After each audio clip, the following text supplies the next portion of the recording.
జగిత్యాల జిల్లా కోరుట్ల నియోజకవర్గం Congress party incharge జువ్వడి Narasimha Rao నియోజకవర్గ ప్రజలకు 2 రోజుల భారీ వర్షాలు ఉన్న నేపథ్యంలో ప్రజలు రైతులు అప్రమత్తంగా ఉండాలని కోరారు. వాతావరణ శాఖ సూచనల మేరకు జాగ్రత్తలు వహించాలని కోరారు. ఇండ్ల నుంచి బయటకు రావద్దంటూ ప్రజలను సూచించారు. వ్యవసాయదారులు పంట పొలాల వద్ద విద్యుత్ పరికరాలకు దూరంగా ఉండాలని కోరారు.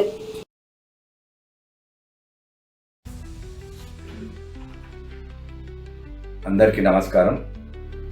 ముఖ్యంగా కోరుట్ల నియోజకవర్గ ప్రజలందరికీ కూడా గత 2 రోజుల నుంచి భారీ వర్షాల కారణంగా రైతులు కానివ్వండి ప్రజలు అందరూ కూడా అప్రమత్తంగా ఉండాలని కోరుతా ఉన్నాం. ఎందుకంటే ఇంకా రాబోయే 2-3 రోజులు కూడా భారీ వర్షాలు పడే అవకాశాలు ఉన్నాయని వాతావరణ శాఖ తెలియజేస్తుంది. కాబట్టి అవసరం ఉంటేనే అత్యవసరంగా పనుల కోసం అవసరమైతేనే బయటికి వెళ్ళండి, కానీ లేకపోతే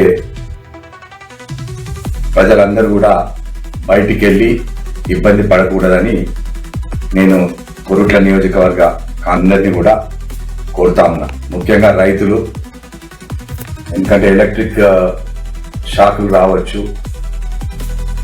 వర్షాల ద్వారా రోడ్ల మీద 2 వీలర్స్ కానిది 4 వీలర్స్ కానిది అప్రమత్తంగా ఉండి జాగ్రత్తగా నడిపి నిజంగా అవసరం ఉంటే తప్ప బయటికి వెళ్ళొద్దని నేను కోరుతా ఉన్నాను. మీ జువ్వాడి నరసింహారావు, కోరుట్ల కాంగ్రెస్ పార్టీ.